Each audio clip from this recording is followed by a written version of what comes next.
Sejumlah barang rumah tangga milik Menteri Keuangan Sri Mulyani dikembalikan oleh warga setelah sempat dijarah massa. Diketahui, rumah pribadi Sri Mulyani di Jalan Mandar, Bintaro Sektor 3A, dijarah warga pada Minggu, 31 Agustus 2025. Penjarahan berlangsung 2 kali, sekitar pukul 1 waktu Indonesia Barat dan pukul 3 waktu Indonesia Barat. Pasca penjarahan, kediaman Sri Mulyani dijaga ketat oleh puluhan prajurit TNI.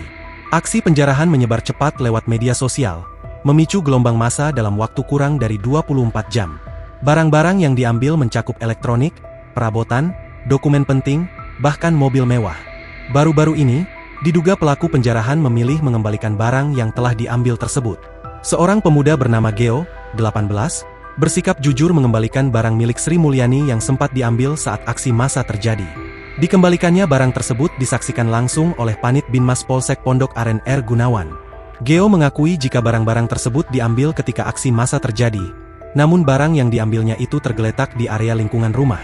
Barang yang ia ambil diantaranya berupa mobil mainan anak-anak, panci, gelas, dan mangkok kaca. Lagi lewat, kok rame-rame, terus ya penasaran, kata Geo ditemui di lingkungan rumah Sri Mulyani seperti dikutip Kompas.com pada Minggu, 31 Agustus 2025. Namun setelah mengambil barang itu, ia berpikir ulang untuk mengembalikannya ke rumah Sri Mulyani. Yah daripada saya dikira yang enggak-enggak, ucapnya.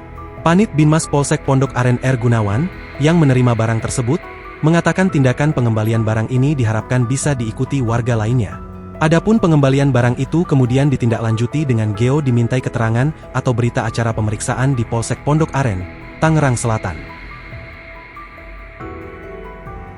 Download Tribun X sekarang, menghadirkan lokal menjadi Indonesia.